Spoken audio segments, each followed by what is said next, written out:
بسم الله الرحمن الرحیم. اللهم صل علی محمد و علی آل محمد کما صلیت علی ابراهیم و علی آل ابراهیم انک حمید مجید و بارک علی محمد و علی آل محمد کما بارکت علی ابراهیم و علی آل ابراهیم انک حمید مجید. عرض سلام و ادب و احترام خدمت همه شما دوستداران و سروران و مهتران. الله رو بی نهایت سپاس از اینکه بعد از 2 هفته غیبت باز در محضر شما عزیزان حاضر شدیم و این فرصت و توفیق نصیب شد تا به همراه جناب دکتر نور محمد عمرایی عزیز بار دیگر میزبان خانه های شما و میهمان فضای صمیمی و پرمهر خانه شما خوبان و سروران باشیم. در آغاز از طرف خودم و به نمایندگی از شما عزیزان خدمت جناب دکتر عرض سلام و ادب دارم و خوش آمد میگم حضورشون رو در استودیو بعد از 2 هفته غیبت. خوش آمدید جناب. خیلی خیلی ممنون. بنده هم عرض ادب و سلام دارم، هم خدمت شما و هم خدمت عزیزان دستاندرکار شبکه و هم خدمت دوستان و عزیزان بیننده. حقیقتش 2 هفته دوری شما واسه ما سخت بود، اما به هر حال الحمدلله خدا رو شاکریم که باز هم فرصتی در اختیار گذاشتن دوستان و عزیزان که در خدمت شما باشیم. در خدمت هستیم استاد سلیمانی. من این 2 هفته هی تکرار کردم، انداختم گردن شما تا یک توجیهی بکنید. من پاس دادم به شما دیگه 2 هفته. به هر حال یک سفر کوتاهی داشتیم و باعث شد که دیگه در خدمت نباشیم. البته همراه بودیم، عزیزانی که ما رو در فیسبوک شبکه داشتن مرتب و عزیزان در تماس بودیم. الله امیدوارم شما رو حفظ بکنه.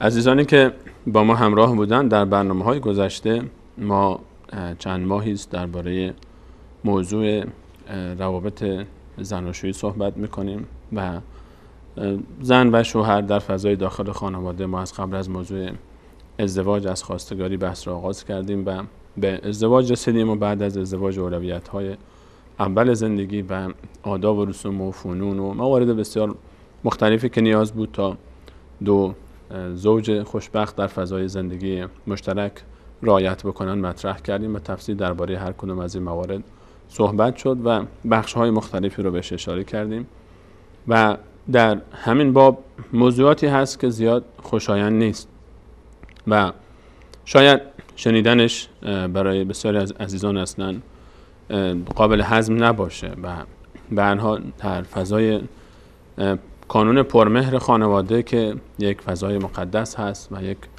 محل عبادت هست، احیانا وقتی که چون این صحبت‌های شنیده میشه و صحبت‌ها و موضوعاتی مطرح میشه برای انسان دردآور هست و شاید بعضی از دوستانم الان که ما موضوع این هفته و این برنامه رو مطرح بکنیم مثلا احساس بکنن که مطرح کردن این موضوع مناسب نیست، اما با چشم روی هم گذاشتن، با بیخیال شدن و نادیده گرفتن واقعیت موجود نمیشه که این مشکل رو حل کرد. یک مشکلی وجود داره و حالا الحمدلله که زیاد نیست ولی هست و برخی‌ها از ما خواستن حتی در این باب صحبت بکنیم و پیام‌هایی که به ما رسیده از طریق مختلف و راه‌های مختلف در این باب و راهنمایی‌هایی که خواسته میشه احیانا دلالت داره که این مصیبت، حالا اگر اسمش رو بگذاریم و یا هر درد و بیماری بگیم، این مشکل وجود داره و موضوعی به نام خیانت در زندگی زناشویی انسان رو رنج میده و آزار میده، علل خصوص وقتی که انسان میشنوه در خانواده‌ای که مسلمان هستن این اتفاق میفته و خیانت زندگی زناشویی تحملش آسان نخواهد بود. امروز میخوایم این درد رو به هر حال بررسی بکنیم، این زخم رو و راه حل‌هاش رو به همراه شما عزیزان ببینیم و شاید در برنامه‌های پیش رو هم چند برنامه این موضوع رو ادامه بدیم با صحبت‌های جناب دکتر. جناب دکتر آغاز سخن باشه. بسم الله الرحمن الرحیم. الحمدلله و الصلاة و السلام علی حبیبنا و مولانا رسول الله و علی آله و صحبه و من والا. همونطور که جناب استاد بزرگوار سلیمانی عزیز مطرح کردن، حقیقتش هم وقتی که بحث خیانت مطرح میشه یک نوع به اصطلاح دلهره شدید، یک نوع هیجانی در محیط خانوادگی پیش میاد.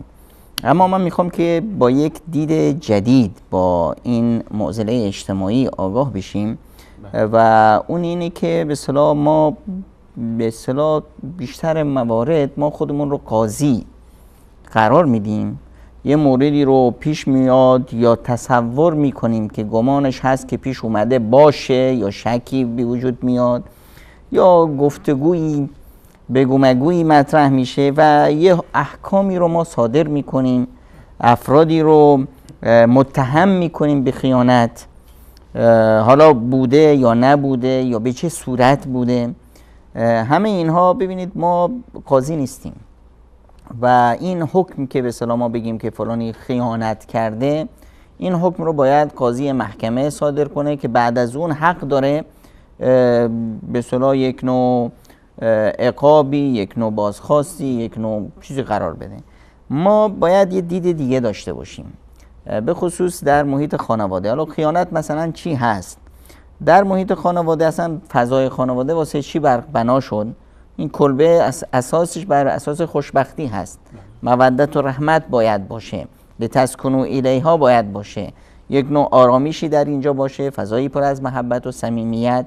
حالا این فضای محبت و صمیمیت رو هر چیزی که این فضا رو به هم بزنه اون یک نوع معضله هست، یک نوع موردی هست که باید درمان بشه و حل بشه. اینی که من بگم که مثلا خیانتی صورت گرفته، خیانت به کی؟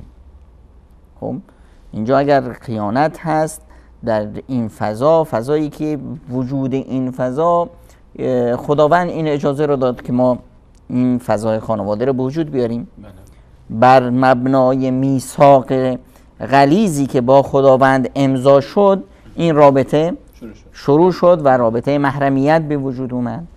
حالا هر چیزی که این رابطه رو خدشه‌دار بکنه یک گناه هست و یک معضله هست و یک خیانت هست بر این میثاق، نه خیانت به من.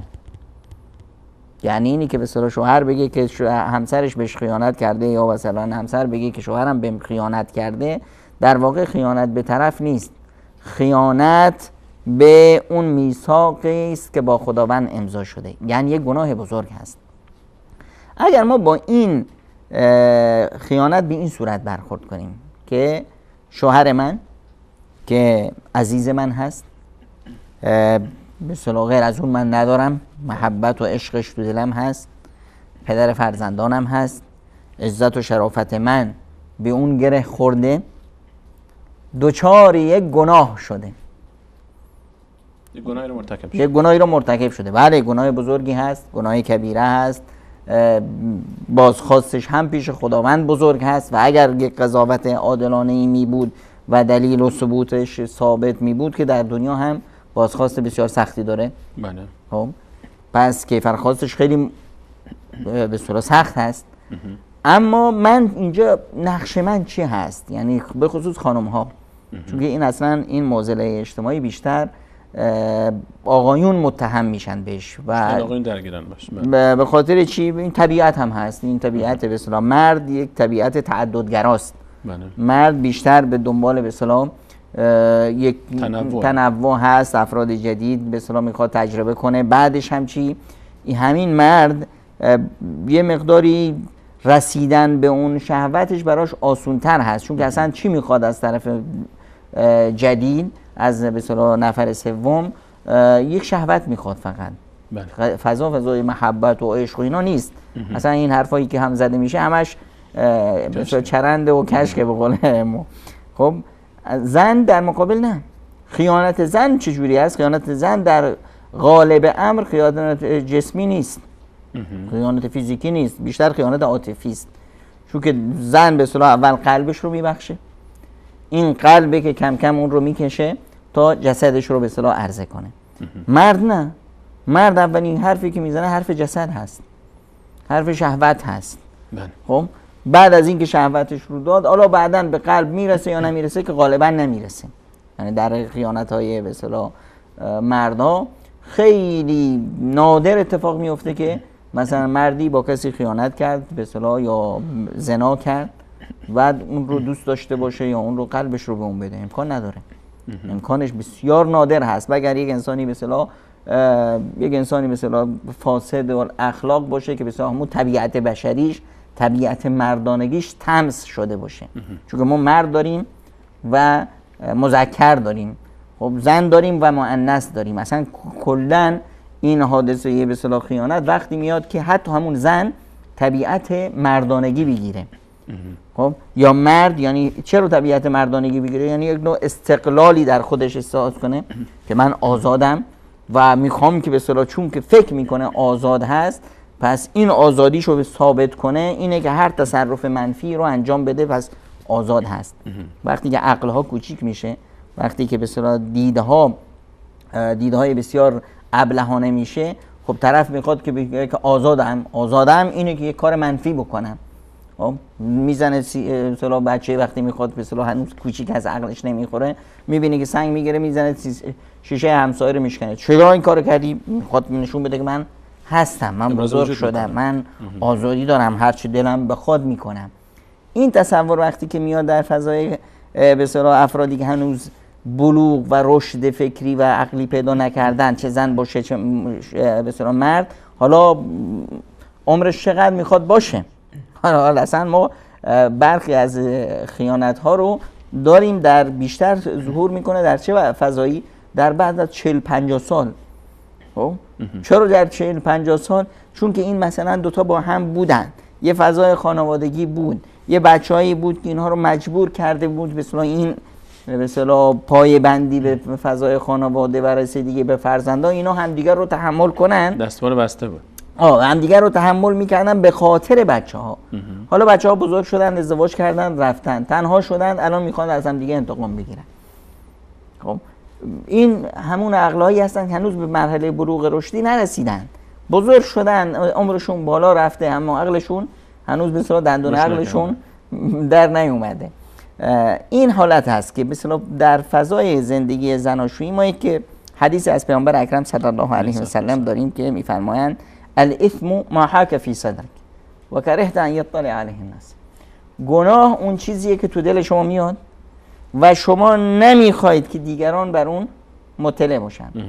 حالا هر چیزی که من در فضای خانوادگی به وجود میاد بین دو کسی که کل اعراف و کل مفاهیم و ارزش‌های به اصطلاح مانع‌گرا و شرم و حیا از بین رفته در بین اونها، این دو کسی که شدند یه تن، این دو کسی که در مقابل هم پوشاکی ندارن، الان اینها از یه چیزایی رو وقتی از هم دیگه پنهان میکنن، کل این پنهانکاری به هر صورتی که باشه این خیانته. کل این پنهانکاری هر صورتی که به خودش بگیره، حالا صورت ارزشی بگیره، اخلاقی بگیره، رابطه نمیدونم عادات و رفتاری باشه، یا به اصطلاح تماس جسمی با یک فرد ثالث، همه اینها در باب گناه هست، همه اینها در باب به اصطلاح خیانت هست. و خیلی زیباست اون حدیث دیگری از پیامبر اکرم صلی الله علیه و سلم که میفرمایند که افراد یک بهره ای از زنا دارند. همه افراد یک بهره ای از زنا رو میتونن داشته باشن و زنایی که معرفی میکنه رسول اکرم صلی الله علیه و سلم اینه که چشم احیانا زنا میکنه، یعنی چشم فاحشه میشه، مبتلا به فاحشه گری میشه. چه وقتی چشم انسان فاحشه گر میشه و روسپیگر میشه؟ اون چشمی که به اصطلاح چشم سران هست، نگاه میکنه و با نگاه کردن به نامحرم لذت میبره، یا اون گوشی که با شنیدن پچ های نامحرم و حرفای به اصطلاح که بین محرم های زناشویی به اصطلاح رد و بدل میشه، اون از یک نامحرم میشنوه لذت میبره، پس مرتکب زنا شد، چشم مرتکب زنا شد. یا دست با لمس کردن یا به اصطلاح یه رابطه برقرار کردن با فرد سوم لذت میبره، خب این یک زنا شد. یا پا حرکت میکنه به سوی اون نامحرم برای دیدارش، برای نمیدونم چی، اینا مرتکب یک فاحشه میشه. در نهایت قلب که میاد به اصطلاح اون طرف رو به اصطلاح میخواد تو خودش جا بده، گول بخوره، چون که در مسئله به اصطلاح رابطه نامشروع اصلا ما چیزی به نام محبت نداریم. طرف اگر مثلا این خانم دوست میداشت، خب ازدواج میکرد، توان به اصطلاح فضای برای ازدواج دوم و سوم و چهارم هم براش مهیا بود، چرا ازدواج نمیکنه؟ وقتی که نمیاد از در یعنی اینی که دزده. خب وقتی که دزده یعنی دلهره داره، از هر به اصطلاح صدایی، از هر چیزی به اصطلاح میترسه. حتی در رابطه نامشروع اشباع عاطفی نمیشه. در رابطه نامشروع اشباع جسدی میشه. حتی اشباع عاطفی نمیشه. اشباع عاطفی همیشه در فضای امنیت میاد، در فضای زندگی زناشویی میاد، زندگی که یک رسمیتی داره. واسه همین هم حتی در فضایی که به اصطلاح یک نوع فساد اجتماعی هست، میخوان این فساد اجتماعی یک جوری ماسمالیش کنن، رنگ و بوی شرعی بدن که طرفین به اصطلاح احساس آرامش بکنن. مثلا در ایران وقتی میخوان که روسبیگری رو به اصطلاح رشد بدن، خب روسبیگری رو نمیشه در طرف میاد اشباع جسمی میشه اما اشباع عاطفی نمیشه. دلهره داره، میاد آقا میگن که آقا این اسمشو بذاریم صیغه، اسمش رو بذاریم نمیدونم چی یه چیزی بذاریم که این دو طرفی که مرتکب یک گناه میشن احساس امنیت بکنند، احساس آرامش کنند، ضمیرشون اونها رو تأنیب نکنه تا بتونن به اصطلاح لذت ببرن. خب در غرب هم همینطور میخوان که با یک مفاهیم کج و کوله‌ای که به زور به خورد جامعه میدن که این رو به اصطلاح بهش برسونن که تو داری یه کاری که میکنی عرف جامعه شده، آقا این کار اشکالی نداره، بیانگر آزادی فردی است، آزاد باش. یه جوری میکنن تا چون که وقتی که اشباع فقط اشباع جسدی باشه، خب اشباع جسدی رو طرف میتونه با هزار راه و رسم دیگه به دست بیاره. یک نوع به اصطلاح لغزش هایی که حتی کودکان هم بهش میتونن مبتلا بشن، خب به اشباع جسدی میرسن. مونده اون فضای اشباع به اصطلاح عاطفی که از راه حرام یا از راه نامشروع به دست نمیاد.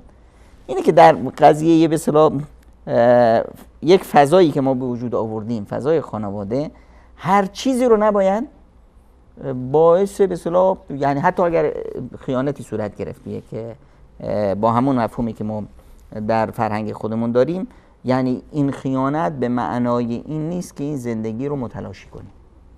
خب متاسفانه ما با همین بحران روبرو هستیم که بله خیلی چیز سختی هست برای هر یک از طرفین. خیلی مشکل است که وقتی خانمش به اصطلاح میفهمه که یا گمان میکنه که شوهرش با کسی دیگه رابطه داره، خب میزان این رابطه چقدر هم باشه، یا حتی وقتی که شوهر احساس میکنه که زنش بگونه‌ای به اون با اون رو راست نیست، احساس یک نوع بی‌وفایی درش میکنه، خب براش سخته. اما این رو وقتی که ما بیایم درست مدیریت بکنیم و این رو به عنوان یک بیماری تلقی بکنیم، به عنوان یک به اصطلاح حرکت گناهی که این فرد مرتکب میشه تلقی کنیم و در پی درمانش باشیم، بهتره. یا حتی اگر نخواهیم در پی درمانش باشیم، میخوایم که اصلا این فضا رو جدا بشیم ازش، خب آیا مثلا وقتی ما میخوایم که به اصطلاح از زنمون یا از شوهرمون جدا بشیم، آیا باید بلندگو بگیریم جار بزنیم و اگر این کار رو کردیم چه لطمه هایی به خود ما وارد میشه؟ تصور کنید که یک زنی از شوهرش طلاق میگیره، همه جا هم پر کرد که این شوهر رو من طلاق دادم یا ازش طلاق گرفتم به خاطر چی؟ به خاطر انحراف جنسی یا به خاطر نمیدونم روابط نامشروع و خیانت در مسائل زناشویی. خب بقیه‌اش چی میشه؟ پیامدهای بعدیشو وقتی نگاه میکنیم از این بحرانی تره. تمام جامعه دونستن که خانم فلانی شوهرش بدکاره بود، پس آیا تصور میکنیم بعد از این کسی بیاد خواستگاری این زن؟ خودش هم میذاره زیر سوال. چرا شوهرش بدکاره بود؟ پس معنایش اینه که این زن حتما مشکلی داشته. یه مشکلی داشته حتما. یعنی مثال روش میاد. حالا این زن پاکترین زن جامعه هم باشه، اما جامعه این کاری که انجام داد باعث شد که یک نوع واکنش منفی در جامعه سبز بشه. خب فرزندان این خانواده چی میشن؟ همه جهان دونستن که آقا این دختر باباش بدکاره بود، این پسر باباش بدکاره بود. بعد از این کسی مثلا با اینها روابط درست میتونه داشته باشه؟ آیا کسی به اینها زن خواهد داد یا از اینها ازدواج خواهد کرد با این خانواده؟ یعنی اینی که ما باید ببینیم که به اصطلاح خداوند یه چیزایی رو که به اصطلاح پوشونده، رابطه بنده با خداش هست، با ما نیست. وقتی خداوند اون رو پوشونده، من چه حقی دارم که به اصطلاح ستری رو که خداوند گذاشته برملا کنم؟ درسته من یه چیزی رو کشف کردم، یک جنایتی رو من کشف کردم، اما قبل از من خداوند این رو میدونست. بله. خب خداوند با وجودی که آگاه هست و خداوند با وجودی که قدرت داره اون رو بازخواست بکنه در دنیا، رسواهش بکنه، این کار رو نکرد. من چه حق دارم این کار رو بکنم؟ اینی که ما باید بدونیم که ما کجای این معادله هستیم. یک اشتباهی که صورت میگیره وظیفه ما چی هست و چه واکنشی از ما باعث میشه که این طرف اصلاح بشه یا حداقل ما لطمه نبینیم. یعنی این حق من هست، حالا مثلا نمیخوام باش ادامه زندگی بدم، این هم حق من هست، اما بیشتر از این حق من این است که حداقل به خودم لطمه نزنم. این مسائل رو وقتی که در مسائل خیانت در تصور خودمون داشته باشیم، تحمل مشکل هم آسانتر هست، شیوه برخورد با مشکل هم آسانتر هست و اینی که باید بدونیم ما قاضی نیستیم، حق بازخواست نداریم، حق حمایت خودمون رو داریم، بله. اما حق بازخواست طرف دیگر رو نداریم و اگر میخوایم این فضا رو حفظ کنیم باید خودمون رو اول حفظ کنیم و بدونیم که چطور به اصطلاح برخورد بکنیم. تصور کنید وقتی که یک خانم میاد یه برخورد اشتباه میکنه، برخوردش رو چیکاره؟ اومد لو داد که چطور کشفش کرده، اومد به اصطلاح نشون داد که چون که شک داره تلفنش رو چک کرده. خب طرف میتونه یک سیم کارت جدید بگیره، تلفن جدید و راش رو ادامه بده. وقتی که طرف میدونه که به اصطلاح کشف شده، چیکار میکنه؟ میفهمه که نقطه ضعفش کجا بود، نقطه ضعف رو برطرف میکنه. جلوی خانومش اون کار رو نمیکنه، اما پشت سر اون بیشتر میکنه و احساس میکنه که موفق شد چون تونست رقیبش رو گول بزنه. مشکل حل نمیشه به هر حال، بلکه شاید بیشتر هم میشه. مشکل حل نمیشه، بیشتر هم میشه. طرف یک واکنش منفی میده، اصلا لذت میبره از اینی که میتونه در گول زدن خانمش موفق هست. نکات خیلی مهمی رو شما اشاره فرمودید جناب دکتر و بینندگان عزیزم حتما با ما در آنچه که جناب دکتر به صورت کلیت موضوع مطرح فرمودن موافق هستند. آنچه که جناب دکتر بیان کردن هدف ما از این برنامه است و در جزئیات داخل خواهیم شد و نکات دقیق تری رو با هم بررسی خواهیم کرد تا بتونیم که یک تعامل درست و یک واکنش درست نسبت به آنچه که از خیانت در جامعه هست در زندگی مشترک، خدای نکرده اگر جایی احساس شده که خیانتی احساس شد و انواع خیانت، چه موارد خیانت شمرده میشه، آیا ما من نوعی در زندگی مشترک خودم احیانا خدای نکرده دارم این موارد یا نه و چطور میشه باش تعامل کرد، راه حل ها چیز. ان شاء الله اینا رو بعد از یک میان برنامه همراه ما باشید، با جناب دکتر بیشتر صحبت خواهیم کرد ان شاء الله.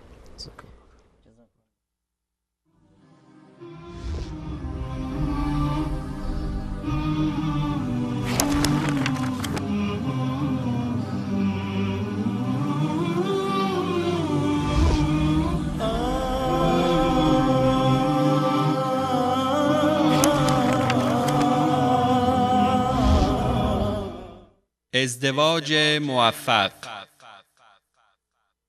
عن أبي هريرة رضي الله عنه عن النبي صلى الله عليه وسلم قال: تنكح المرأة لأربع: لمالها ولحسبها وجمالها ولدينها، فاظفر بذات الدين تربت يداك.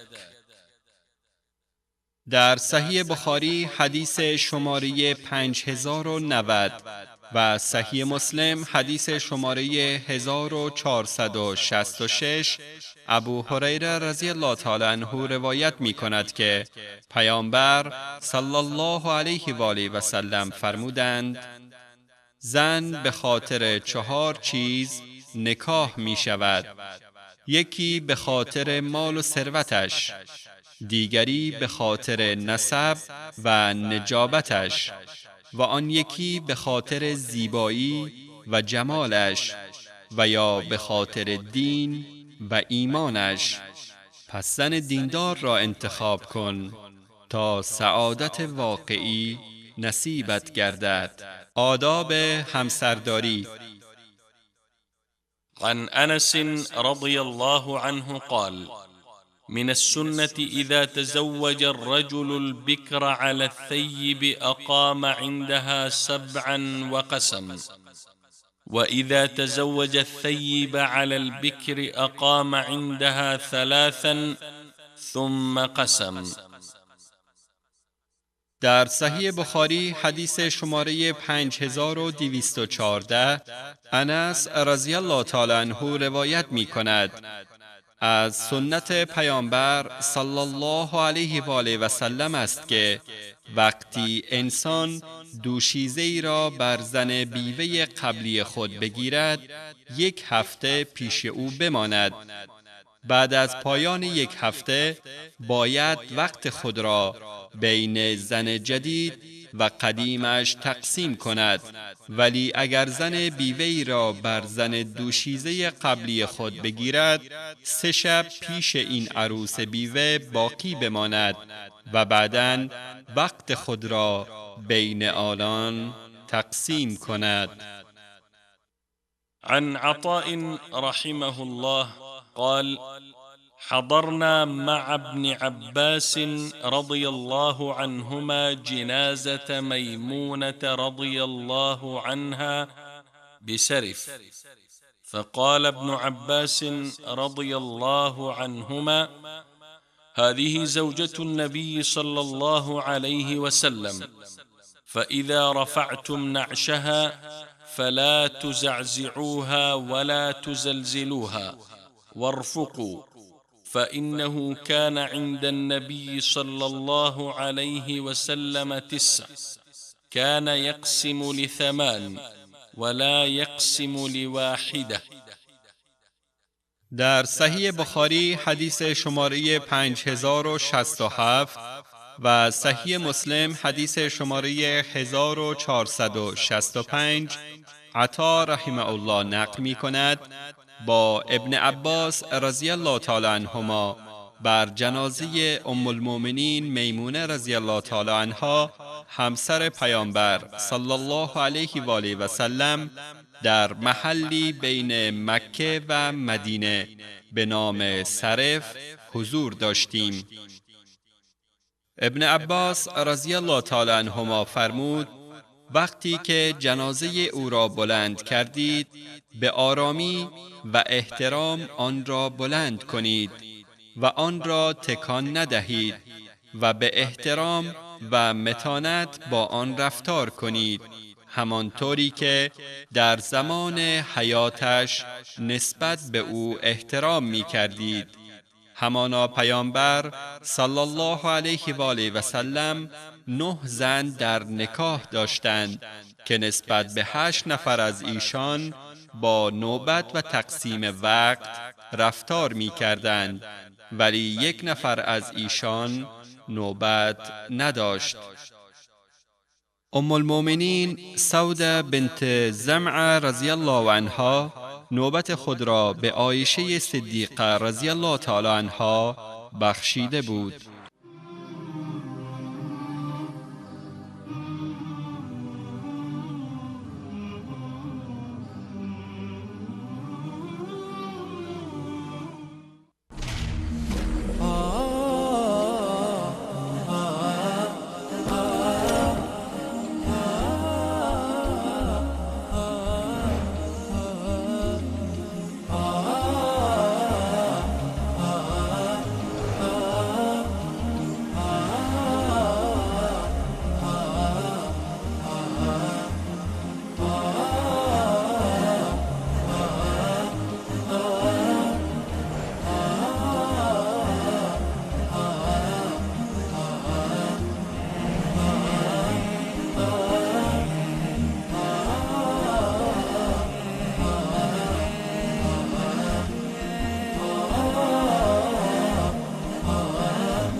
بعد سلام مجدد خدمت همه شما عزیزان و سروران. با موضوع خیانت در خدمت شما هستیم و جناب دکتر و ادامه موضوع درباره خیانت صحبت کردن. جناب دکتر، انواع خیانت ها، آیا همه خیانت ها یک مدل است؟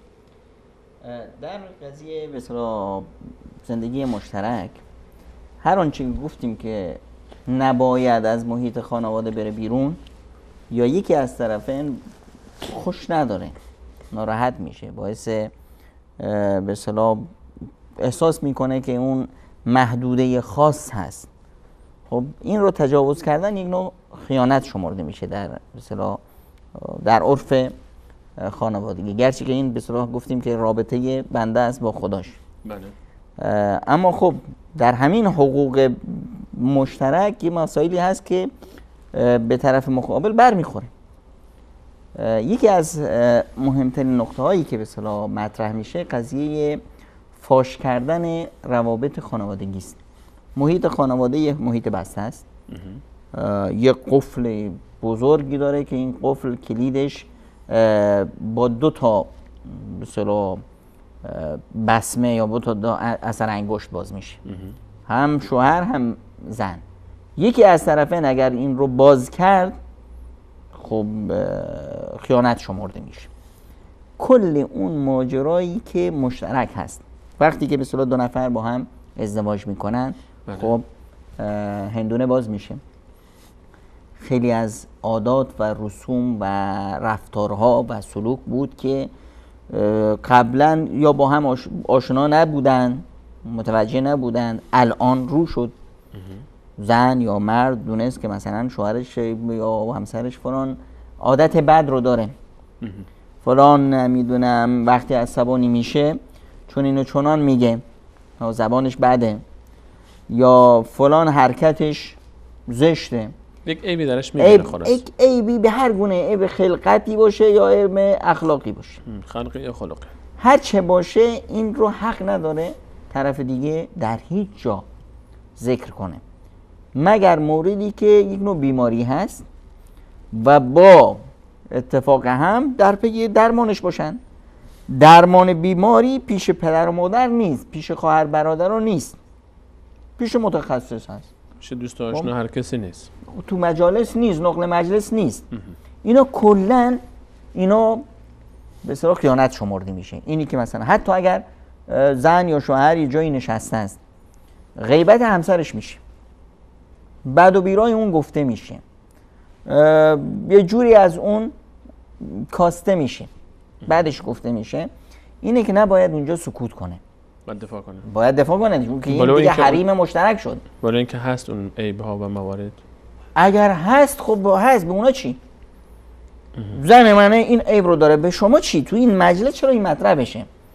خب اما اگر این دفاع نکرد، خب این به شوهر میرسه، در مجلس فلانی خانمت بود، خاله همچی حرفی زد. باید خاله، عزیز، دوست، همه باید بدونن که ما یک چارچوبی داریم که به هیچ که اجازه نمیدیم در این به اصطلاح فضا مداخلت کنه. این محدوده خاص زندگی مشترک، این محدوده خاص زندگی مشترک هست. حالا مثلا یه وقتی هست که پدری یا مادری اشتباه میکنه، یه همچین موردی رو مطرح میکنه در اون فضا، اون طرف حالا نمیخواد که رد بزنه، نمیخواد که به اصطلاح دفاع کنه، احترام طرف مقابل رو میخواد نگه داره، حداقل کاری که میتونه بکنه به عنوان اعتراض اون مجلس رو ترک کنه. تا وقتی که به شوهرش میرسه یا به زنش میرسه که به اصطلاح همچین حرفی در مورد شما زده شد، فلان کس زد که یک پیر مردی بود یا یک سال خورده ای بود و احترامش واجب بود و فلان، همسر اون فضا رو ترک کرد تا همه بفهمن که این معترضه بر این رفتار. این مسائل به اصطلاح عادی هست. اما یه مسئله دیگه هم هست که خیلی مهم هست، اون مسائلی که به اصطلاح برمیگرده به اتاق خواب، روابط به اصطلاح خیلی بسته زناشویی، روابط به اصطلاح نزدیکی. این روابط نباید به هیچ عنوان در تحت هیچ شرایطی درز کنه به بیرون. خب حتی رسول اکرم صلی الله علیه و سلم فرمودن از بدترین انسانها منفورترین انسانی که دیگه اصلا جایگاهی نداره توی جامعه، اون انسانی هست که روابط ویژه زناشوییش رو، رابطه خودش با همسرش رو میاد جای دیگه تعریف میکنه. جای دیگه کجاست؟ افراد نمیرم تو به اصطلاح خیابون تعریف کنن. جای دیگه تعریف کردن یعنی با همون دوستای خیلی خیلی نزدیکش، نمیدونم با پدر مادر یا با یک عزیزانی که بسیار باشون نزدیکه. اینجا وقتی تعریف میکنه این از بدترین انسانها شمرده میشه. حتی وقتی یک خانمی اونجا بود این حرف رو شنید از رسول اکرم صلی الله علیه و سلم، فرمودند که گفتند که یا رسول الله برخی از خانم‌ها این کار رو میکنن.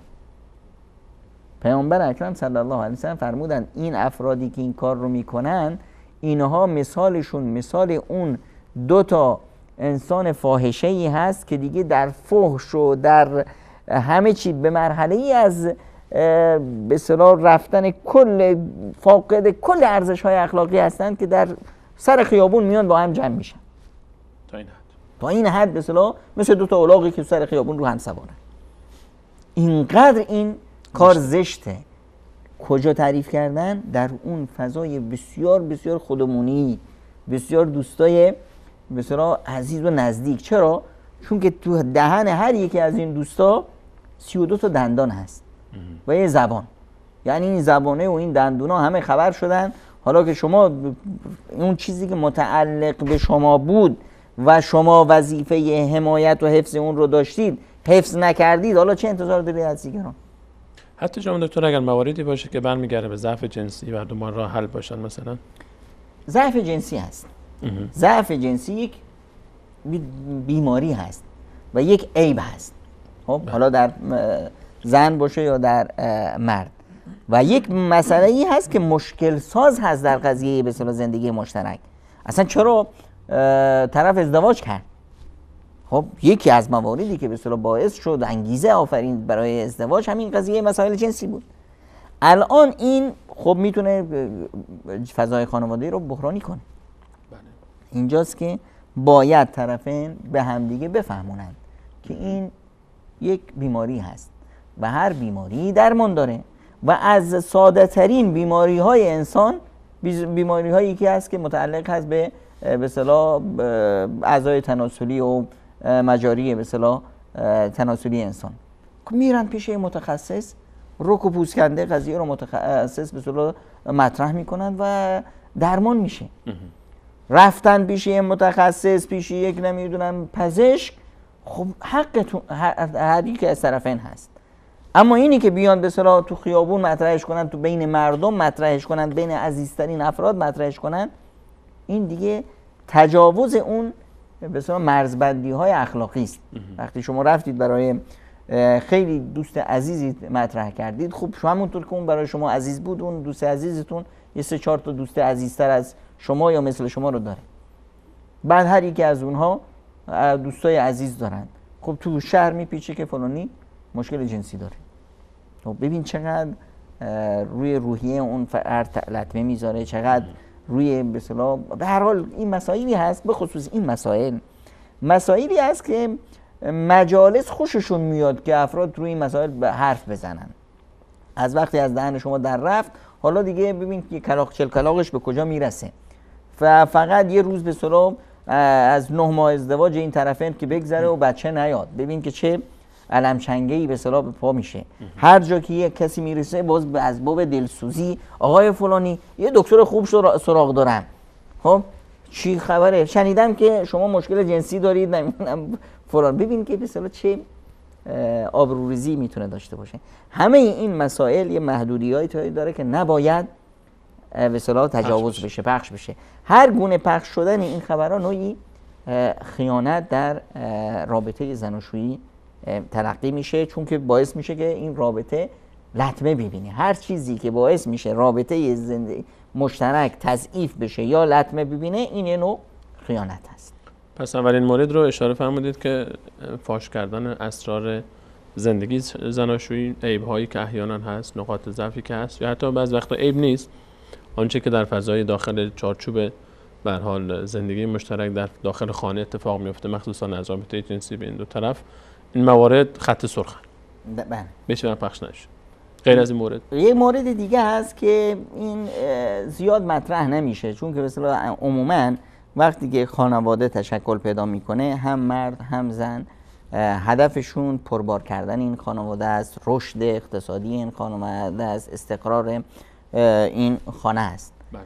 اما یه وقتایی هست که حالا یا همسر برداشت درستی از زندگی مشترک نداره، همسر منظور زن خب، یا مثلا مرد وظایف به اصطلاح اون قیمومیتی که داره رو به نحو احسن انجام نمیده، حقوق خودش هنوز نمیدونه چه حقوقی نمیدونه که چه واجباتی داره در قبال مثلا زنش، در قبال فرزنداش، در قبال خانوادهش.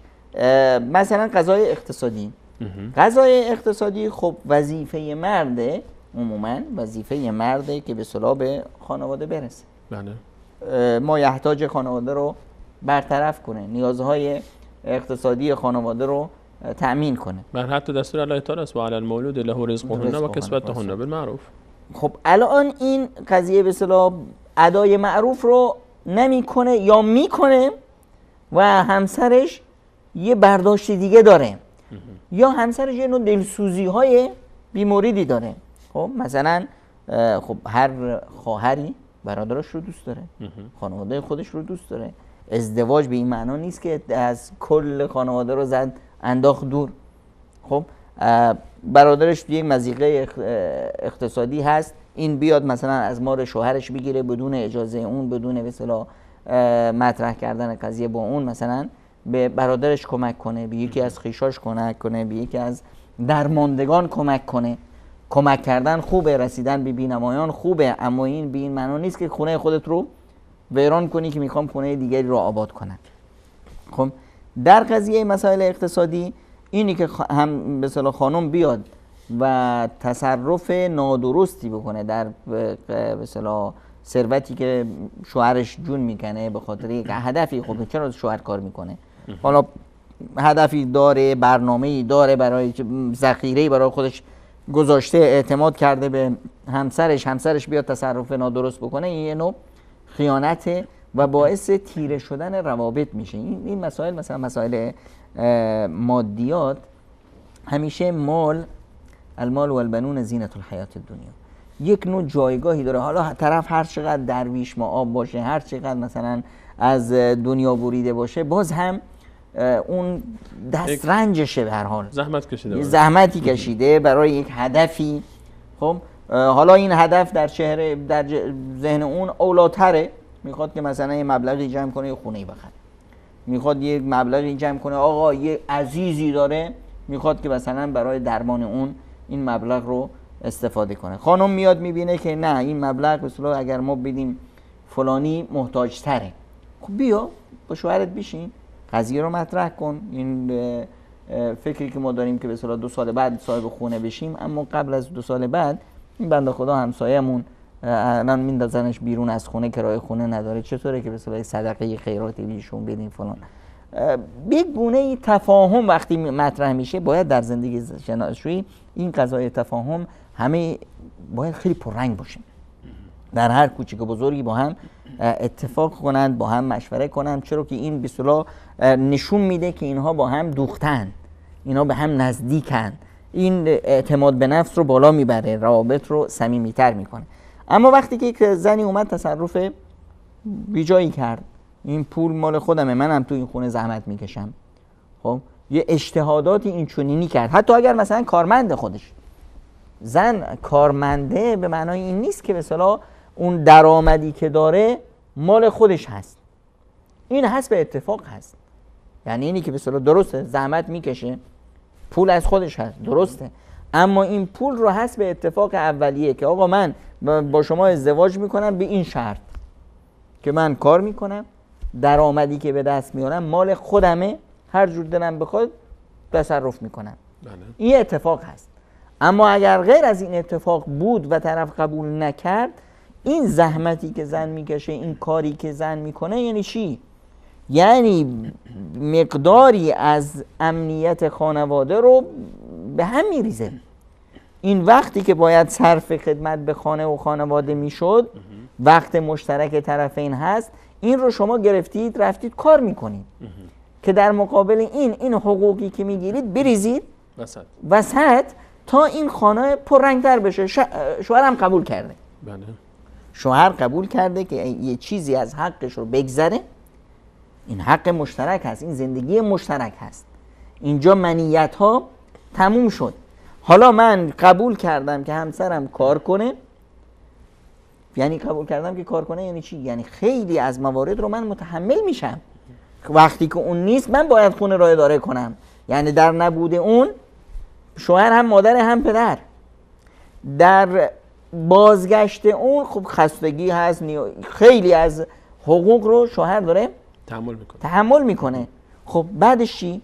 که در مقابل این من این به اصطلاح گذشت رو میکنم که در مقابل این درآمد بیاد ما بتونیم با هم این خونه رو بچرخونیم.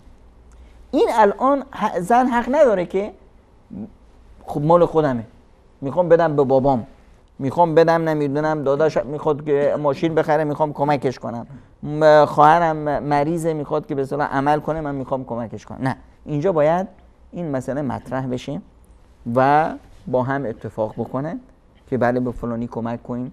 خب تو به خواهرت کمک میکنی، من هم یه مبلغی به خواهرم کمک میکنم، مبارک. خب هر چیزی که با تفاهم شد خوبه.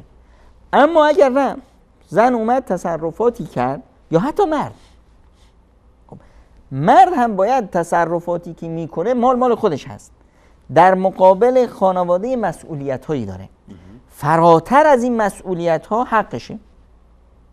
حق خانواده رو به طور کامل ادا کرده، مازاد بر احتیاجش مبلغی پول داره، میخواد صدقه بده، میخواد به کسی کمک کنه. در این مورد اگر با همسرش مشوره کرد و اینا خب بهترینه. اما اگر دید نه همسرش مقداری خودخواه هست و فلان هست و یه تصرفی کرد، حقشه، همسر حق اعتراض نداره. مواردی هست که نه، شوهر دستش بنده، نمیخواد به کسی بده، حتی ما یحتاج خانواده رو برآورد نمیکنه. در این موارد زن حق داره فقط به اندازه به اصطلاح کفاف خانواده، به اندازه نیاز خانواده، بدون اجازه شوهر ازش بگیره، از این ثروت شوهرش بدون اجازهش حتی اون چیزی که نیاز خانه هست اون رو بگیره و استفاده کنه برای به اصطلاح چرخوندن فضای خانواده. در غیر این موارد اون چیزی که زن بدون اجازه شوهرش، چون که شوهر الان سکاندار این خانواده شوهر هست، هر گونه تصرفاتی یعنی اینی که این کشتی دچار تزلزل میشه، ممکنه که غرق بشه. اینجاست که هر گونه تصرفات نادرستی نوعی خیانت به این میثاق غلیظ خانواده میشه و اینه که تنش‌زا هست، مشکل برانگیز هست. کوچکترین همینه که اعتماد سلب میشه. در خانواده‌ای که اعتماد سلب شد، شوهر روی زنش اعتماد نداره، نمیتونه اطمینان داشته باشه از فضای خانوادهش، این خانواده معرض فروپاشی است. واسه همین هم این تصرف رو ما نوعی خیانت در زندگی زناشویی تلقی می‌کنیم. اینم از دومین موردی بود که شما اشاره فرمودید. بعد از حفظ اسرار مشترک زندگی زناشویی، بعد در مسائل مالی هم با هماهنگی و با تفاهم متقابل و شفاف عمل بکنن تا شبهه خیانت در این مورد ایجاد نشه. مورد سوم خب ازدواج کردن، خداوند بهشون فرزندانی داد. ببینید خیلی این مسئله خیلی بحران درست میکنه در خیلی از خانواده ها، چون که مثلا خیلی از عزیزان مفهوم زندگی هنوز براشون درست فهمونده نشده. اول زندگی خب دوتا با هم هستن، دل میدن و دل میگیرن. خب بچه که اومد در میان، خب این فرزند برای هر دوتا عزیزه، فرزند هر دوتاست. چون که این فرزند به مادر چسبیده و به اصطلاح تو آغوش مادره، عرفاً ما میگیم که فرزند باباست. خب حتی شرعاً میگیم فرزند به پدر نسبتش میدیم. چرا؟ چون که پدر بنده خدا دوره، نکنه که به اصطلاح اشتباه مردم اشتباه تلقی کنن بگن حالا که دوره مال مادره. نه، این فرزندی که تو آغوش مادر مال اون است، یعنی مال هر دو تاست. بمونه تو آغوش این و همون اندازه که مادر برای فرزندش حق داره، پدر هم حق داره. خب اما وظیفه اصلی مادر تو این خانواده چه هست؟ الان وظیفه اصلی مادر اینه که این فرزند رو درست تربیتش کنه. رسیدگی به فرزندان، تربیت فرزندان، این وظیفه مادر هست. هر گونه به اصطلاح کوتاهی در این نوع خیانت شمرده میشه. به خصوص وقتی که مثلا مادر بخواد که بعضی از مادرها هنوز نمیدونند که بچه ها هم انسانن، عقل دارن، شعور دارن، رشد میکنن. مادرایی که مثلا از کودکی میان همیشه یا در فضای خانواده که میشد مثلا میخواد که به فرزندانش برسونه که بهشون بیشتر میرسه از پدر. یک کوچیکی بزرگی میشه، پدری تصرفی میکنه، فوراً مثلا بدی پدر رو میگن، از فرزندانشون دفاع میکنن. این فرزندان فردای روزگار فرزندان خوبی برای مادر نمیشن. این فرزندان برخلاف تصوری که مادر داره، این فرزندان فردا هر نوع شکستی که تو زندگی دارن میندازن گردن مادرشون. این مادر بود که نگذاشت ما رشد کنیم. بنده خدا بابا خیلی زحمت میکشید، خیلی ما رو دعوامون میکرد به خاطر مثلا این کار رو کردن، به خاطر پایبند بودن به ارزش‌های اخلاقی، به نمیدونم رسیدن به عبادت، نماز، روزه، نمیدونم تعلیم، آموزش. اینا مادر به خاطر یک نوع دلسوزی‌های ابلهانه اونها رو از پدر میخواست دور کنه، نشون بده که من بیشتر دوستتون دارم. یا مثلا در فضایی که پدری کاری میکنه بدی پدر رو گفتن، در نبود پدر بدی پدر رو گفتن. خب اینها همه درسته که در بعضی موارد بچه ها رو، خب بچه هم کوچیکه، در این مرحله زندگی بچه‌ش رو مثلا از پدرش متنفر میکنه، یا برعکس پدر هم میتونه همچنین تصرفاتی رو داشته باشه از مادر متنفر کنه. یا مثلا مادر یه لغزش هایی بچه ها دارن، خب پدر یک هیبت خاص خودش رو داره در خانواده. برای تربیت فرزندان باید مادر همگام با پدر حرکت کنه و قضیه تربیت یه مقداریش عاطفی هست که مادر در این زمینه بیشتر نقش داره، یه مقدارش منطقی و عقلانی هست که اینجا پدر بیشتر نقش بازی میکنه.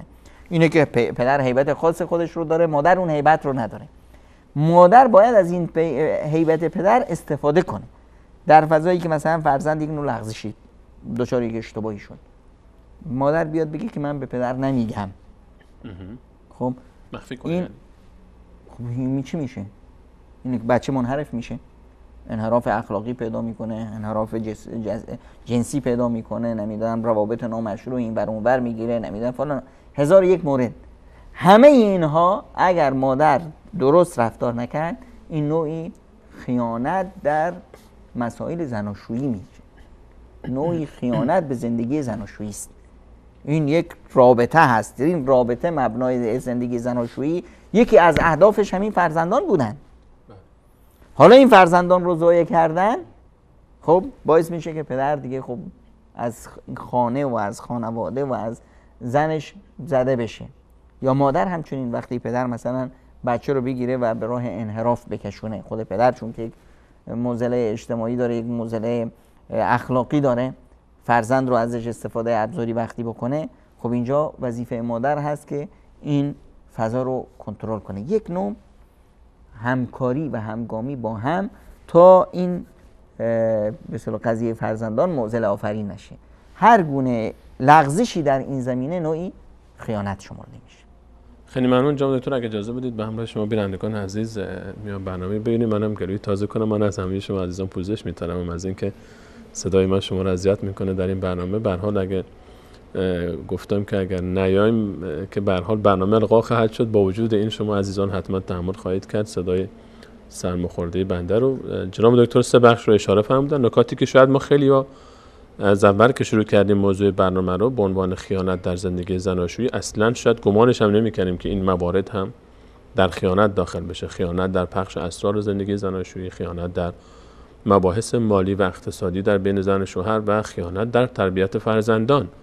و اینها هم مواردی هستن که خیانت فقط اون چیزی که ما فکر می‌کنیم از زندگی زناشویی، که وقتی میگیم خیانت در زندگی زناشویی مستقیم ذهن میره سراغ بحث فساد اخلاقی، تنها اون موضوع نیست. اینها هم مواردی هستن که انشاءالله تلاش خواهیم کرد که ما در این موارد داخل نشیم. موارد دیگری همچنان باقی مونده. بعد از میان برنامه در خدمت شما عزیزان خواهیم.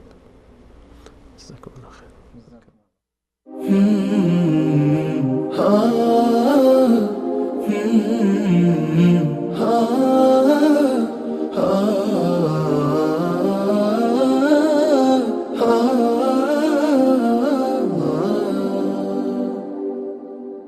هي زوجتي عنوانها عنواني وحبيبتي بستانها بستاني ورفيقة العمر الذي أيامه في بيتها أزكى من الريحان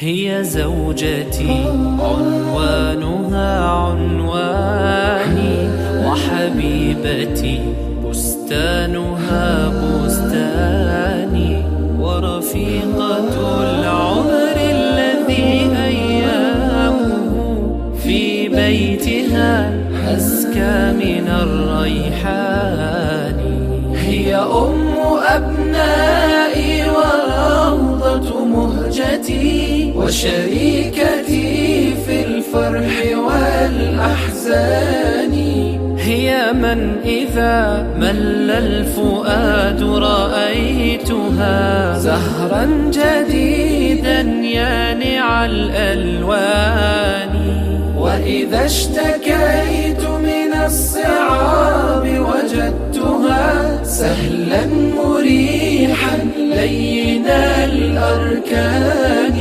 وإذا أتيت من الظهيرة متعبا كانت كأنفاس النسيم الحاني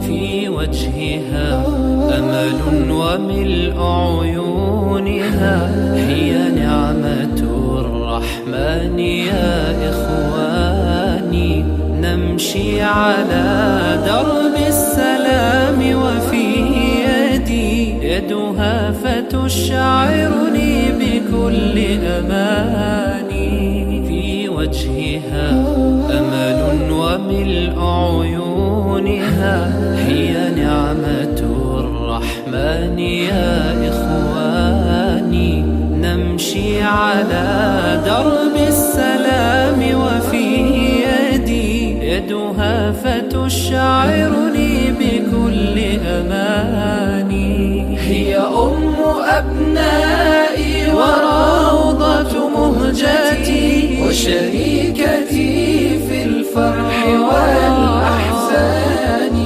هي من إذا مل الفؤاد رأيتها زهرا جديدا يانع الألوان وإذا اشتكيت من الصعاب وجدتها سهلا مريحا لين الأركان وإذا أتيت من الظهيرة متعبا كانت كأنفاس النسيم الحاني يا رب فاملأ بالمحبة بيتنا والود والإخلاص والإيمان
بسم الله الرحمن الرحیم. با عرض سلام مجدد خدمت شما خوبان و عزیزان. موضوع برنامه ما بود خیانت در زندگی زناشویی یا تعبیر زندگی مشترک.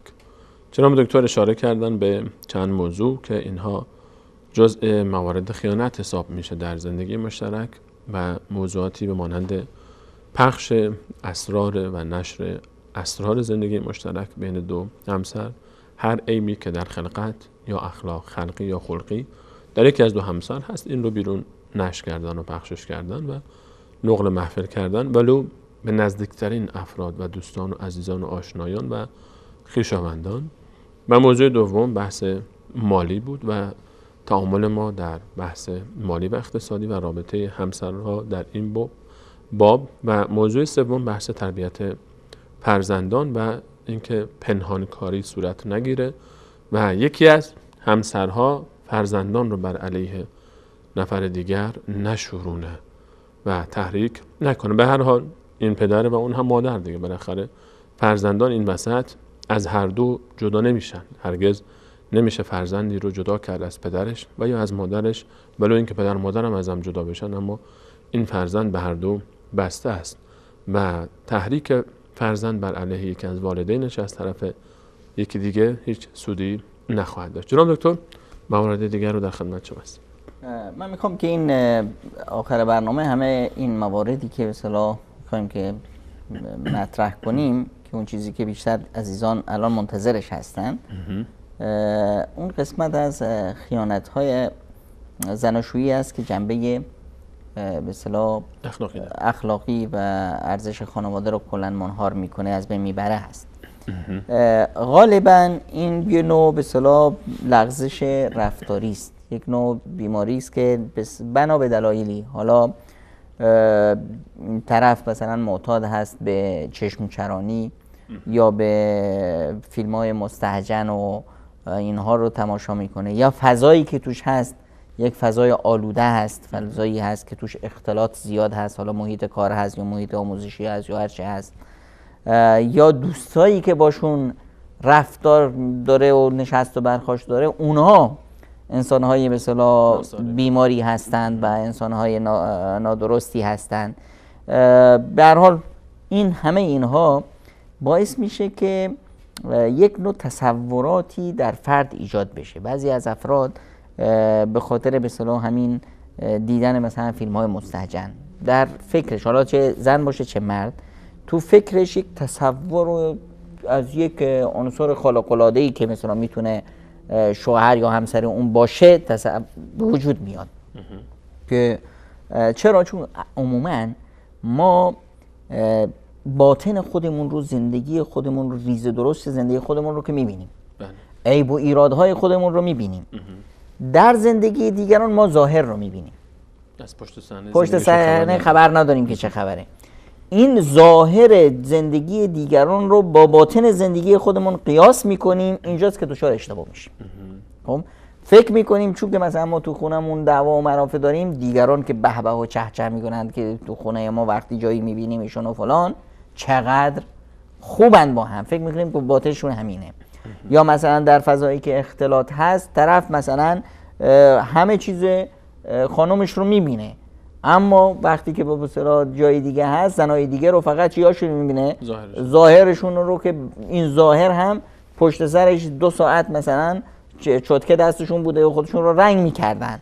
خب یا مثلا خودشون رو به نمایش میگذارن. در عین حال که اینها هست، یک عنصر سومی اینجا خیلی فعال هست که جناب شیطان هست. شیطان اصلا کارش چه هست؟ تزیین دادن هست. کارش اینه که یه چیزی که اصلا به اصطلاح قیمت و ارزش نداره اون رو زیبا جلوه میده.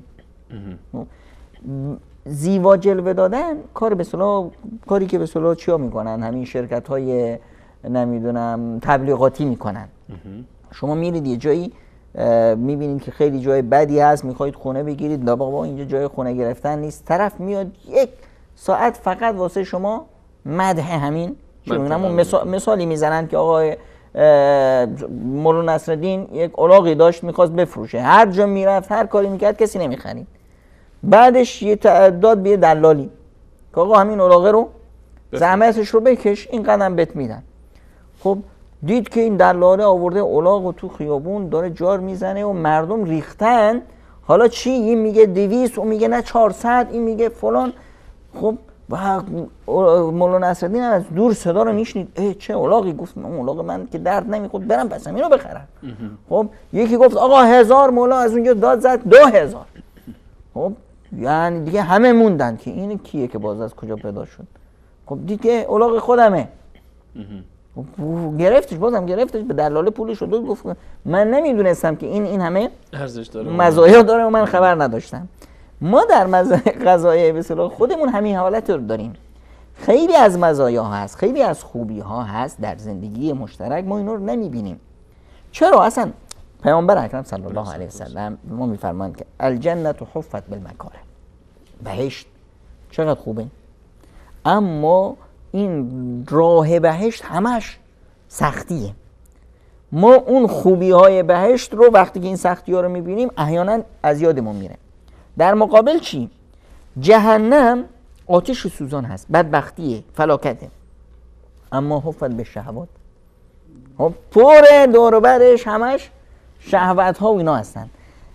در قضایای به خصوص این قضایای جنسی، روابط زن و مرد یا روابط دو جنس مخالف، همیشه اینجاست که شیطان فعال هست. این چه اتفاقی میفته؟ اتفاقی بیماری ذهنی در افراد به وجود میاد. یه تصوری از مثلا همسر ایدئال در ذهنش سبز میشه. این همسر ایدئال رو در یه فردی گمان میکنه که اون بهترین همسر هست. میبینید که این زن وقتی که با شوهرش هم حتی نزدیکی میکنه، در واقع با شوهرش نزدیکی نمیکنه، با اون کسی که تو خواب و خیالش هست نزدیکی میکنه، یا شوهر هم همینطور. خب این کم کم چی میشه؟ این یه نوع خیانت ذهنی هست در واقع. این به جای این که از همدیگه لذت ببرن، از خواب و خیالشون لذت میبرن. این نزدیکی اینها هر روز سردتر میشه. اینها به مرور زمان خودشون هم احساس نمیکنن، دچار یک نوع طلاق عاطفی میشن. خب این مسائل خیلی مهم هست که باید در نظر داشته باشیم که انحراف در فهم دین یا ضعف ایمان انسان رو به یک مهلکه هایی میکشونه که دیگه اون سرش پیدا نیست. حالا میاند عزیزان مینالند که شوهرم اینه فلانه، بسا از من خوشش نمیاد، کسی دیگر رو میخواد، نمیدونم زنم اینطوره فلانه، اما نمیدونند که مشکل اساسی کجاست. همیشه این به اصطلاح تشبیهش همونه که به اصطلاح ما ببینیم که سقف خونه آب میده، بارون اومده، بارون میچکه، میاییم همین گچبوری که خراب شده رو اصلاح میکنیم و اصل کار اینجا نیست. اصل کار باید پشت بوم رو مراجعه بکنیم، ببینیم که اونجا چه خبره. اون غیرگونی که خراب شده اون رو باید اصلاحش کرد. در زندگی چون قضیه ضعف ایمان هست، ضعف ایمان اینها رو کشونده به یک انحرافات اخلاقی، به یک چشم چرانی، به یک نمیدونم محیط فاسد. خب اون آیی که مثلا ببین بعضی از عزیزان همیشه مینالند، وقتی هم که مراجعه میکنی به خونهش میبینی که کارشون چی است؟ تماشای فیلم های مستهجن، شبکه های مستهجن. شمایی که تو خونت شبکه مستهجن داری دیگه حق نداری که بگید که چرا من خوشبخت نیستم. شبکه مستهجن یعنی چی؟ یعنی شبکه های سکسی که هست، شبکه هایی که توش اختلاط هست، شبکه هایی که توش سریال هایی هست که در اون زنهای به اصطلاح، ببینید این سریال ها، این فیلم ها همش دروغه. خب اینها فیلمه. فیلم رو اصلا ما در به اصطلاح روابط خودمون وقتی میگیم که آقا فلانی بچه این کار میگه، آقا فیلم بازی میکنه. یعنی چی؟ یعنی واقعیت نداره. وقتی که این واقعیت نداره، اما چی؟ ما یادمون میره و چیزی که ما تماشا میکنیم این عقل باطن ما رو برنامه ریزی میکنه. مگه ما نمیگیم که این فیلمه؟ مگه نمیگیم خودمون نمیگیم که این دروغه؟ اما چرا وقتی که حالت بسیار به اصطلاح میبینیم که طرف رو کشتن با بیرحمی، ما هم داریم گریه میکنیم؟ تاثیر میگیریم ازش. چرا وقتی که یک جوک تعریف میکنن ما میدونیم همش ساختگی هست، یه حرکتی میکنن ما میخندیم؟ یا وحشت زده میشیم. میدونیم که آقا همه این فیلم نه اونجا مثلا اژدهایی هست، نه نمیدونم بچه‌ای هست که قورتش بده فلان، همه اینا. این بچه‌ای که اینجا قورت داده شد فردا توی فیلم دیگه ظاهر میشه، پس قورت نداده شد، نخورده شد. اما چی؟ ما متأثر میشیم. پس اینی که ما عقل باطن ما دروغ و راست نمیدونه. عقل باطن ما اون چیزی که بهش گفته میشه اون رو قبول میکنه. خب این مثال ساده‌ای که همیشه هم ذکرش میکنیم که وقتی ما مثلا برای کسی بیایم میگیم که یک لیمو رو اگر بگیری تو آب بپوشونی، اون احساس میکنه که چی؟ ترش شد. خب نه لیمویی بود و نه حکایتی، اما چی؟ عقل باطن فوراً تفاعل نشون میده. خب این باعث میشه که این فرد خب یه تصوراتی دیگه ای از زندگی داشته باشه. از این فیلمایی که میبینه، از این روابط فاسد. حالا من یه حرف میزنم همه عزیزانی که دچار این مبتلا هستن و خدا شفاشون بده، کل خانواده هایی که فیلم مستهجن سکسی تماشا میکنن، همشون بدون استثنا مرداشون فکر میکنن که ضعف جنسی دارند، زناشون فکر میکنن اشباع جنسی نمیشن. بدون استثنا. چرا؟ چون که اون روابط جنسی که به اصطلاح در فیلم میبینه یک مدت زمانی رو برایش تصور میکنه که در واقعیت وجود نداره. یک شیوه اجرایی رو تصور میکنه که در واقعیت وجود نداره. اون برنامه سکسی که به اصطلاح اون طرف در نمیدونم 5 دقیقه در فیلم یا 10 دقیقه در فیلم ارزش میکنه، این روش 1 ماه کار شده. پشت صحنه‌اش 5 تا به اصطلاح پزشک هستند با آمپولای این چونینی که اینا رو تزریق میکنن تا به اصطلاح تحریک بشن. چرا همه اینایی که به اصطلاح بهترین افراد، قوی ترین افراد، نمیدونم چیایی که در فیلم های به اصطلاح سکسی بازی میکنن، بعد از 2 سال 3 سال 4 سال کلا داغون میشن، اصلا به اصطلاح یوزلس میشن، میندازنشون دور. کسی نیست که به اصطلاح تو فیلم سکسی 5 سال بیشتر بازی کرده باشه، امکان نداره. کلا داغون میشه، میندازنش دور، هیچ فایده‌ای نداره، به اصطلاح میفته تو خیابون.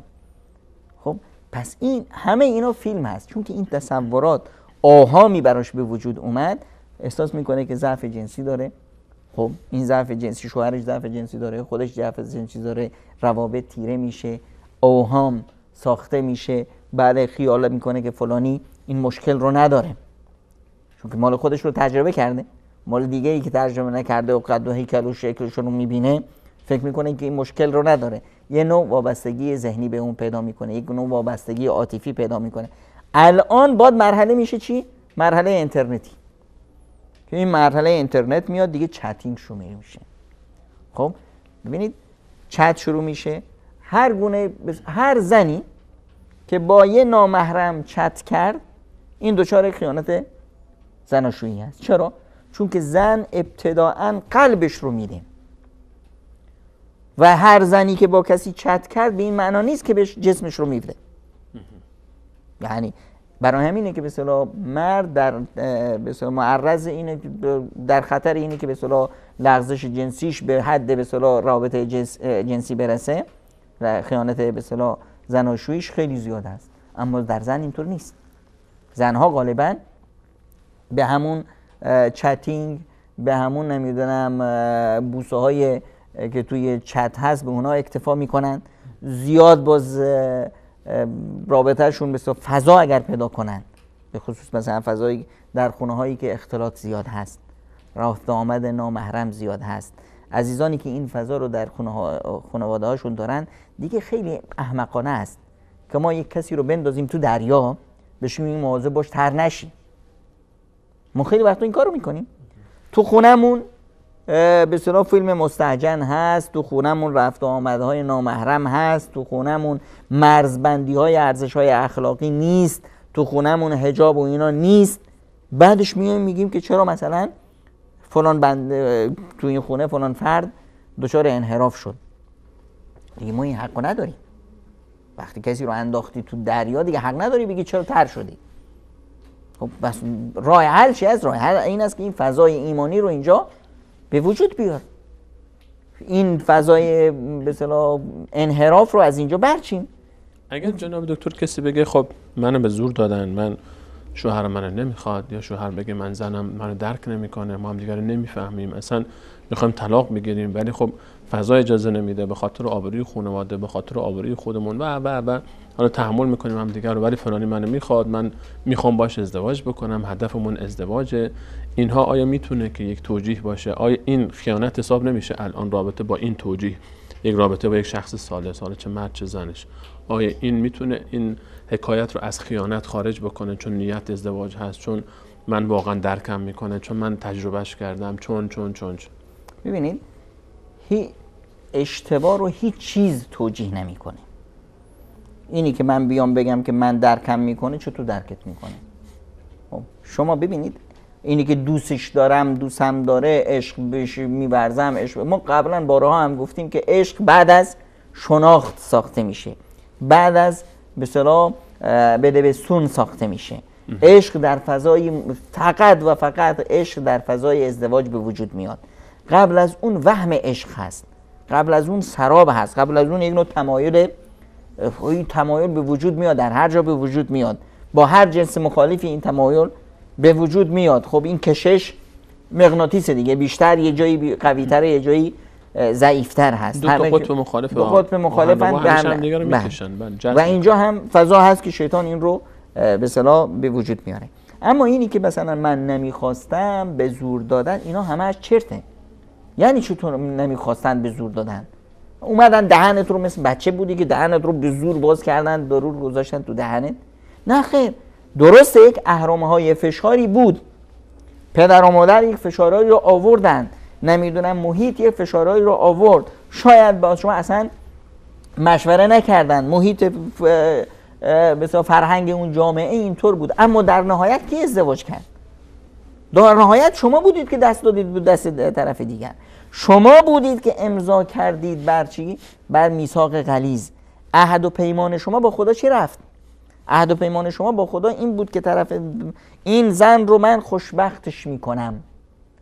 حالا این زن رو به زور به من دادن، ندادن، چی شد چی نشد، این ماجرای منه، به هیچ ربطی به این به اصطلاح میثاق نامه نداره.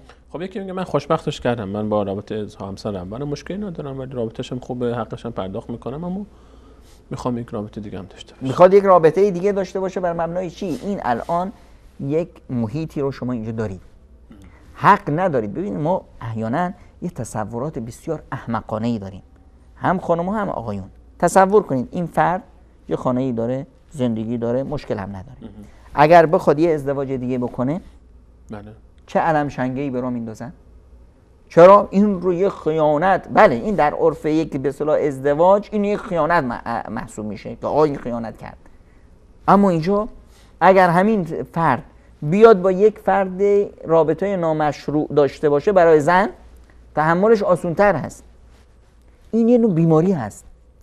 اینجا ارزش‌های اخلاقی هست، یعنی حق شما پایمال نشده، حق ایشون هم پایمال نشده. اینجا یه زندگی برقرار شده که تمام ارزش‌های اخلاقی رو داره، احترام خودش رو داره، فردا فرزنداش به اصطلاح جایگاه خودشون رو دارن، ارث و میراث خودشون رو دارن، مشخصه که فرزندای کی هستن، جامعه هم قبولشون داره، انسانیت هم قبولش، همه یه رابطه زیر نور آفتاب.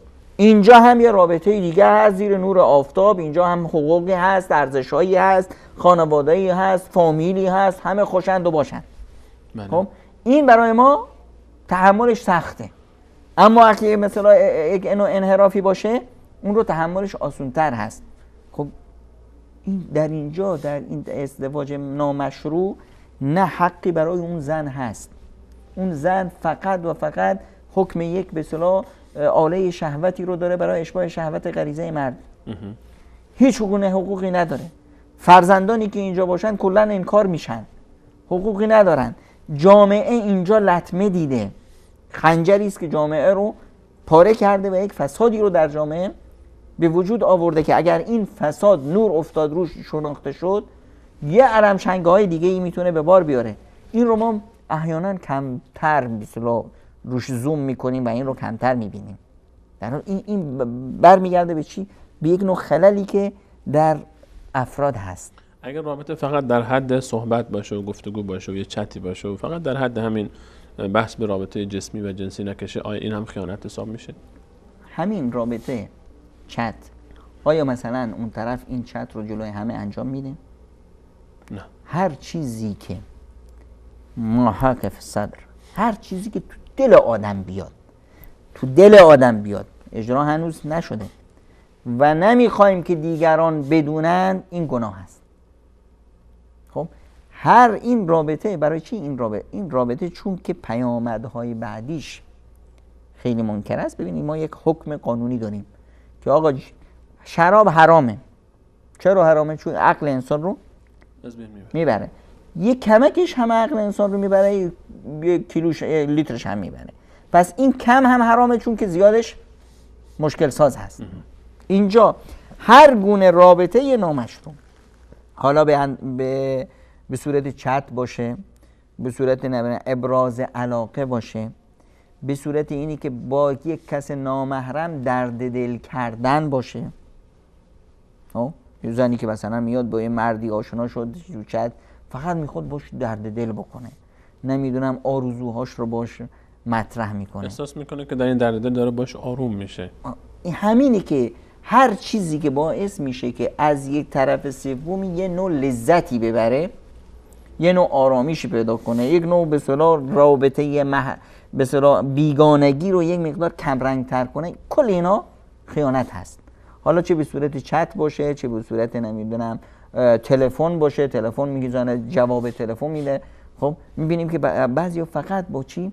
با حرف زدن اشباع میشن. اشباع به اصطلاح غریزه زنای گوش هست. یا با تماشای تصاویر هم دیگه چت تصویری میکنن یا عکس میفرستن یا فلان، یه نوع لذت میبرن. خب اینا همه خیانته. حالا چه به صورت حرف زدن باشه، چه به صورت لمس کردن باشه، چه نمیدونم به صورت عکس و دید و بازدید، چه به صورت درد دل باشه، چه به صورت ابراز نمیدونم آرزوها و فلان باشه. حالا نرسیده به چی؟ به اختیار به اصطلاح روابط فیزیکی یا جسمی. حالا اگر کسی بیاد بگه خب ما رابطه همکاری مثلا همکلاسی هستیم، یک جایی با هم آشنا شدیم، همسایه هستن، رفت آمد خانوادگی با هم داشتن، سال مریک داشتن، رابطه ما یک رابطه خیلی سالمی هست، ما رابطه خواهر برادری با هم داریم، همدیگر رو دوست داریم، هیچ وقت هم به مسائل جنسی فکر نمی‌کنیم، اصلا برامون مهم نیست این چیزا. اینو چه میگید؟ ببینید اگر به مسائل جنسی فکر نمی‌کنن و براشون واقعا مهم نیست، اینا پس باید به پزشک مراجعه کنن.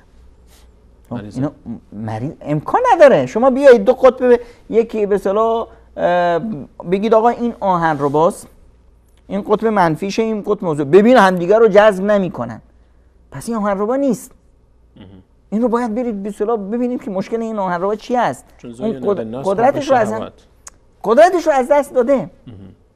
خب حب و شهوات یه چیزی از، اگر این حب و شهوات ندارن، اگر واقعا همچین افرادی پیدا بشه، اینها باید برن دیگه، خانواده هاشون اینا رو باید ببرن پیش پزشک. چرا؟ چون اینا هرگز نمیتونن ازدواج کنن. چرا مثلا یک فرد چرا میخواد ازدواج کنه؟ ازدواج یعنی مسئولیت پذیری. ازدواج دردسر داره. ازدواج پیامدهای خیلی مشکلی داره. خب یه جوونی که آروم داشت زندگی میکرد، یه دختری که دو خونه پدر مادر عزیز بود و شاهبانو بود، میندازه خودش رو تو یک مهلکه‌ای که در اون دیگه بگرد دنبال زندگی و دردسر. چه چیزی، چه انگیزه اینها رو باید داشت؟ همین انگیزه به اصطلاح چی؟ شهوت. درسته که انگیزه شهوت در مردها بیشتره. خب اینه که مرد دنبال چی هست؟ مردی که دنبال نفر سوم هست، اون آخه مشکلی که از خانم ها و آقایون چون که تبعی هم دیگر رو احیانا نمیدونن، جوانای ما خیلی وقتا خیلی اشتباهات عمده میکنن. آقایون یا جوانای ما فکر میکنن که هر زنی دنبال شهوت هست. اونها چون که خودشون شهوت رانی در مرد غالب هست، مرد دنبال شهوتش هست، خب رابطه با فرد سوم رو هم به همین به اصطلاح فقط میخواد یک اشباع شهوانی بشه. یه تجربه دیگه رو تجربه کنه، یه نوع شذوذ جنسی داره خودش، نه همسرش یک همسر محترم و به اصطلاح ارزشی هست، نمیتونه این شذوذ رو اونجا اجرا کنه، دنبال یک به اصطلاح مورد سوم هست که به اصطلاح اون خواسته های شهوانی که داره رو به گونه دیگه تجربه کنه. زن نه، زن بیشتر در چی هست؟ دنبال یک نوع آرامش هست، دنبال یک کسی هست که اون رو بفهمه، دوستش داشته باشه. یعنی قضیه رابطه زن یه رابطه قلبی هست. خب دنبال یک زندگی مشترک هست، مگر یک زنی که به اصطلاح کاملا منحرف باشه و تو بازار روسبیگری باشه که اون هم قضیه شهوت به خاطر چی هست؟ به خاطر نمیدونم درآمد هست. اما در غیر اینها زنهای طبیعی هرچند هم که انحراف اخلاقی داشته باشن به این مرحله نمیرسن. اینجاست که بیچاره زن دنبال این هست که بتونه این مرد رو به دست بیاره که یک زندگی تشکل پیدا کنه، در حالی که این مرد فقط به اون به عنوان یک به اصطلاح دستشوی عمومی نگاه میکنه. خب این که ما بیایم باز خودمون رو گول بزنیم که نه آقا این رابطه ما رابطه این نمیدونم خواهر برادری هست و فلان هست و اینا همه حرفه. اینا برای چی هست؟ برای گول زدن خود، برای تسکین دادن اون به اصطلاح فشار روانی و ضمیری که به وجدانی که طرف رو میزنه. خب طرف وجدانش هم بیدار هست، انسان هست، خب خودش داره خودش رو تأنیب میکنه، میخواد که یک جوری خودش رو تسکین بده، میشه که بگه که این کاری که من میکنم درسته. نهایت این کار به کجا میرسه؟ میرسه به روابط جنسی فیزیکی که این دیگه مرحله ای هست که مرحله بسیار حادی هست و در این مرحله خب عموماً بیشتر افرادی که به این مرحله دچار میشن آقایون هستن.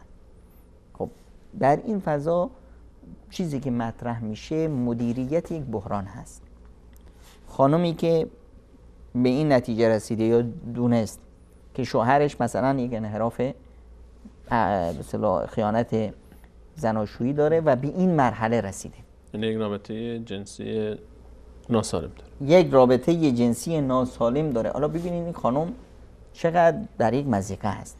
اگر این خانم به اصطلاح این رو دید که به اصطلاح این یک خیانت هست به من زن، اونجاست که دیگه پرخاش میکنه و داد و فریاد برام میندازه و نمیدونم خودش رو زندگیش رو همه چیز رو به هم میریزه. اگر این رو برداشت کرد که نه این شوهر من هست، پدر فرزندای من هست، عزیز من هست، اما دچار یک گناه کبیره هست، رابطش با خداش تیره شده، خب اینجا میتونه عاقلانه رفتار کنه و میتونه این شوهرش رو نجات بده.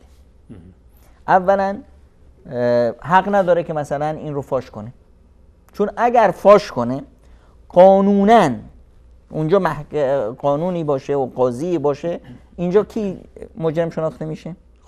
خود زن. باید الان 4 تا شاهد بیاره که اون شاهدها دیده باشن که همچنین انحراف اخلاقی صورت گرفته، رابطه فاحشه‌گری رو دیده باشن به چشم سر خودشون، بیان اونجا گواهی بدن، شهادت بدن.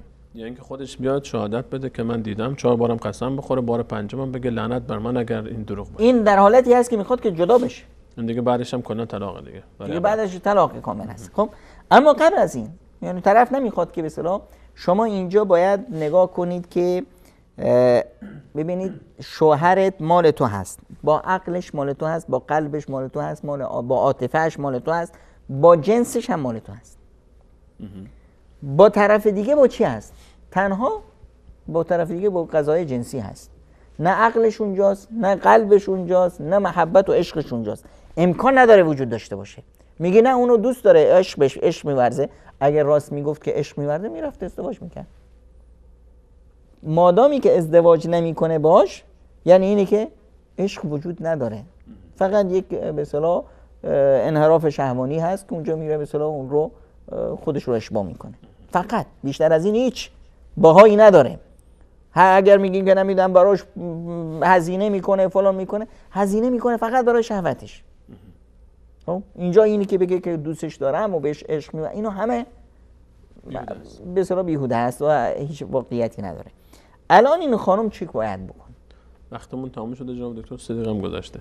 خب پس ما فقط میخوایم بگیم من چون نمیخوام این موضوع خیلی سریع به این راحتی در 2 دقیقه خلاصه بکنیم، ان شاءالله پس برنامه بعدی در مورد مدیریت به اصطلاح درباره این موضوعی که خیلی مهم هست و خیلی از بینندگان ما هم شاید برداشتشون این هست، بحث خیانت جنسی در رابطه زناشویی و این چیزی که شما اشاره فرمودید که اگر حالا شخص این خیانت به خود ببینه و یا اینکه این خیانت به الله متعال و رابطه زناشویی ببینه در کل، تفاوت دیدگاه ها و راه حل ها احساس میکنم نیاز به وقت بیشتری داشته باشه. پس فقط صحبت آخر شما رو با بینندگان عزیز بشنویم، بعد ان شاء الله در برنامه بعدی حتما با همراه شما بینندگان عزیز اگر لقا و بقا مقدر بود ان شاء الله این موضوع رو به تفصیل صحبت خواهیم کرد ان شاء الله. فقط من از بینندگان عزیز تمنا دارم که ما رو همراهی کنن در این مبحث، چون که رمضان هم در پیش روز و قبل از این بتونیم این موضوع رو تا حدودی جمعش کنیم و مفاهیم رئیسی و مفاهیم عمده رو جلوی بینندگان بذاریم و راه حل ها رو. و رمضان هست و ان شاء الله بعد از اون توبه و یک زندگی جدید و یک میلاد نوعی رو با هم تجربه کنیم. ان شاء الله در خدمت شما هستیم. با امید الله متعال. تشکر جناب دکتر از اینکه وقتتون در اختیار ما بینندگان عزیز گذاشتید. احیانا اگر عزیزی به هر حال سوالی داره و نظری یا پیشنهادی در این باب موضوع بحث خیانت در زندگی مشترک، هر عزیزی اگر خدای نکرده حالا به هر حال عزیزانی مبتلا شدن و یا اشتباهی صورت گرفته، یک بیماری است به هر حال. این هم همونجوری که جناب دکتر اشاره فرمودن یک گناه کبیره است که انسان به هر حال خدای نکرده احیانا شیطان انسان رو فریب میده و این به این معنا نیست که کسی دچار یک خیانتی شد دیگه کافر شده باشه و یا اینکه این انسان دیگه اصلاح بشو نیست اصلا. و اگر عزیزی سوالی داره، نظری، پیشنهادی در انتقادی در این باب، میتونید در خلال هفته پیش رو تا برنامه بعد حتما با ما در میان بگذارید از طریق پیامگیر شبکه جانب سالق به صورت صوتی و یا SMS ما، یا از طریق صفحه فیسبوک، یا از طریق تلگرام و یا واتساپ و یا ایمیل شخصی بنده سلیمانی@salaq.tv میتونید از این راه‌های مختلف ما ارتباط بگیرید. در این باب علل خصوص بحث خیانت‌های زندگی مشترک اگر سوالی، نظری، پیشنهادی و انتقادی دارید حتما ان شاءالله در برنامه بعدی به تفصیل بیشتری در این باب صحبت خواهیم کرد و ریشه‌یابی خواهیم کرد بیشتر و راه حل‌ها، خطرهایی که بعضی با آن مواجه شدن و تهدیداتی که از طرف بعضی‌های دیگه شخص سوم میشه برای قطع کردن این خیانت و پایان دادن به اون. حتما اینها رو به تفصیل درباره این صحبت خواهیم کرد. در پایان از الله متعال برای همه گذشتگارمون بخشش، رحمت و مغفرت، برای خودمون صلاح و استقامت بر مسیر دین تا آخرین لحظه حیات رو خواهانیم و همه شما عزیزان به الله متعال میسپارم. الله یار و نگهدار شما.